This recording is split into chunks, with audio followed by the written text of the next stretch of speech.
ಶ್ರೀಕಾಂತಣ್ಣ, ನೀವು ಅಮ್ಮ ಮಚ್ಚಿಕ್ಕಿ ಯಾಕೆ ಹಂಗೋದ್ರು ಟೆನ್ಷನಲ್ಲಿ?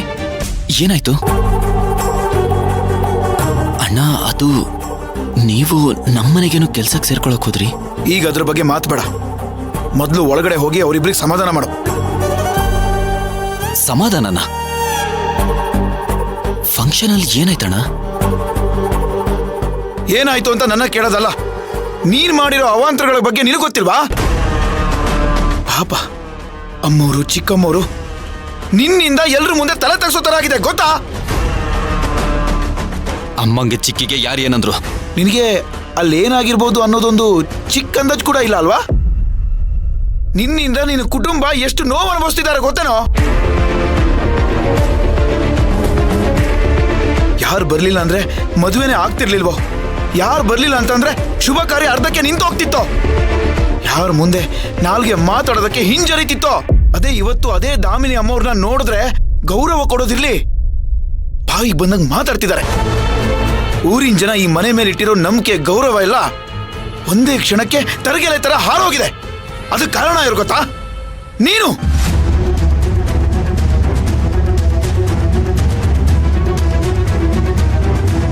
ನಿನ್ನ ಹೆಸರು ಕೇಳದೇನೆ ಉರ್ದು ಬೀಳೋ ಈ ಊರ್ ಜನ ಇನ್ನು ನಿನ್ನ ಅಮ್ಮ ನಿನ್ನ ಹೆಂಡತಿನ ಹೇಗ್ ನಡೆಸ್ಕೊಂಡಿರ್ಬೋದು ಅಂತ ಯೋಚನೆ ಮಾಡು.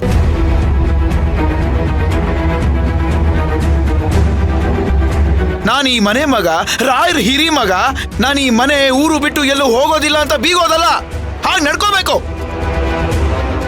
ರಾಯರ್ ಹೆಸರನ್ನ ಬೊಕ್ಸೆಲಿರೋ ನೀರಿನ ಹಾಗೆ ಕಾಪಾಡಬೇಕು. ಅಲ್ಲ ಅಣ್ಣ, ನಾನು ಮಾತಾಡ್ಬೇಡ. ನಮ್ಮನ್ನೆಲ್ಲ ಆದಿತ್ಯ ಆದಿತ್ಯ ಅಂತ ಯಾಮಾರಿಸ್ತೀರ, ಹಾಗೆ ಈ ಊರ್ ಜನರು ಯಾಮಾರ್ಸಕ್ಕಾಗಲ್ಲ. ಈಗ್ಲಾದ್ರೂ ನೀನು ಹೇಳಿರೋ ಸುಳ್ಳಿನ ಬಗ್ಗೆ ಸ್ವಲ್ಪ ಪಶ್ಚಾತ್ತಾಪ ಇಟ್ಕೋ. ಸಾಧ್ಯ ಆದ್ರೆ ಯಾರ ಕಣ್ಗೂ ಕಾಣಿಸ್ಕೊಳಕ್ ಹೋಗ್ಬೇಡ. ಆಗ್ಲಾದ್ರೂ ನಿಮ್ಮ ಮನೆಯವರು ಸ್ವಲ್ಪ ನೆಮ್ಮದಿ ಆಗಿರ್ಬೋದು. ನೀನ್ ಹಚ್ಚಿರೋ ಕಿಡಿಗೆ ಇಡೀ ನಿನ್ನ ಕುಟುಂಬನೇ ಬಲಿಯಾಗೋ ಪರಿಸ್ಥಿತಿಗೆ ಬಂದಿದೆ.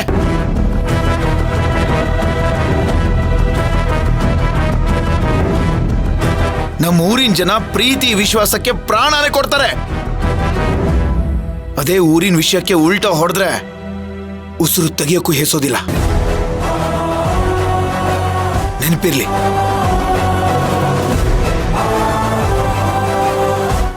ಅಣ್ಣ,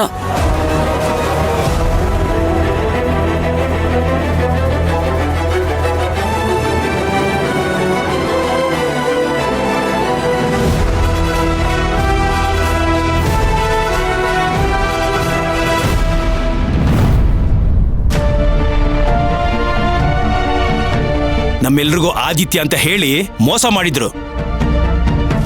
ಒಂದೇ ಕ್ಷಣದಲ್ಲಿ ನಮ್ ನಂಬಿಕೆನ ಸಾಯಿಸ್ಬಿಟ್ರಿ.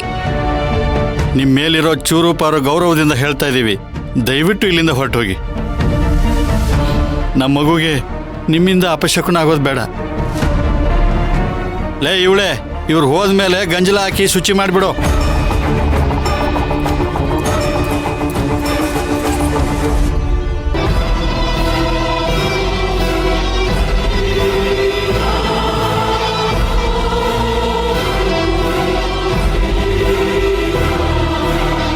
ಅಗಸ್ತ್ಯ,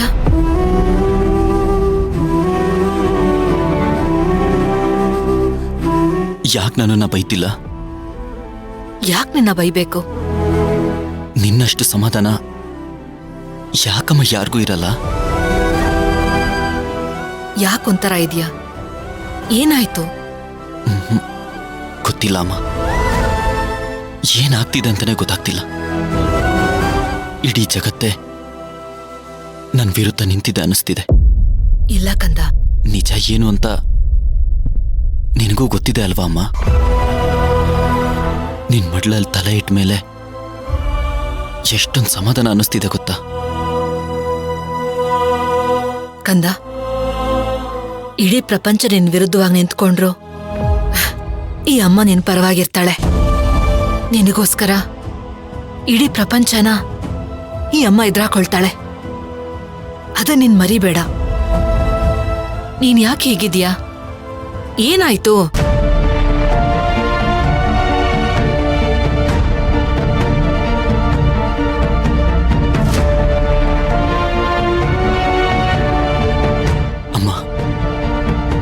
ದಯವಿಟ್ಟು ನನ್ನ ಕ್ಷಮಿಸ್ಬಿಡಮ್ಮ.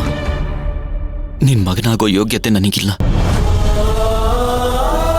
ನಿನ್ ಕಣ್ಣೀರಿಗೆ, ನಿನ್ ನೋವಿಗೆ ನಾನೇ ಕಾರಣ. ಅಗಸ್ತ್ಯ, ಹಾಗೆಲ್ಲ ಅನ್ಕೋಬೇಡ ಕಣೋ. ನೋಡು, ಇದ್ರಲ್ಲಿ ನಿನ್ ತಪ್ಪೇನೂ ಇಲ್ಲ.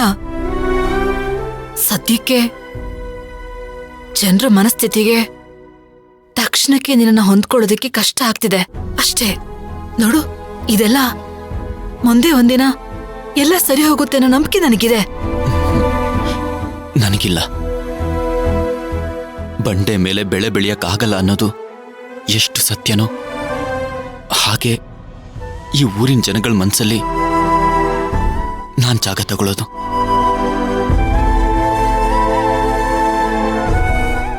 ಅಂತ ಅಪ್ಪನಿಗೆ ನನ್ನಂತ ಮಗ ಹುಟ್ಬಾರ್ದಾಗಿತ್ತಮ್ಮ, ಹುಟ್ಬಾರ್ದಾಗಿತ್ತು. ಅಗಸ್ತ್ಯ, ಹೀಗೆಲ್ಲ ಮಾತಾಡಬೇಡ.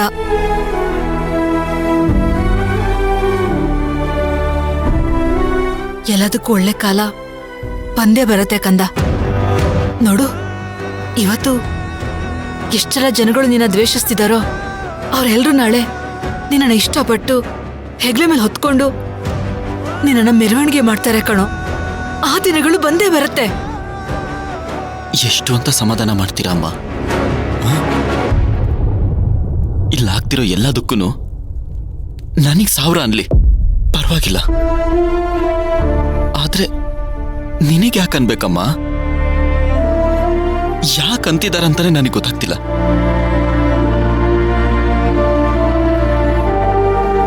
ಅಗಸ್ತ್ಯ, ಇವತ್ತು ಫಂಕ್ಷನ್ ಅಲ್ಲಿ ನಡೆದಿದ್ದಕ್ಕೂ ನಿನಗೂ ಯಾವುದೇ ರೀತಿ ಸಂಬಂಧ ಇಲ್ಲ. ಅದ್ಯಾವುದನ್ನು ಮನ್ಸ್ಗೆ ಹಚ್ಕೋಬೇಡ ಕಂದ. ಯಾಕಮ್ಮ ಈ ಅನಾಥ ಮಗನ ಮೇಲೆ ಇಷ್ಟೊಂದು ವ್ಯಾಮೋಹ ನಿಂಗೆ? ಅಗಸ್ತ್ಯ, ಈ ಅಮ್ಮ ಬದುಕಿರೋವರೆಗೂ ನಿನ್ನ ಬಾಯಲ್ಲಿ ಇಂಥ ಮಾತು ಬರಬಾರ್ದು. ಅಕಸ್ಮಾತಾಗಿ ಏನಾದ್ರೂ ಬಂದ್ರೆ ಈ ಅಮ್ಮ ಸತ್ತ ಹಾಗೆ. ಅಮ್ಮ,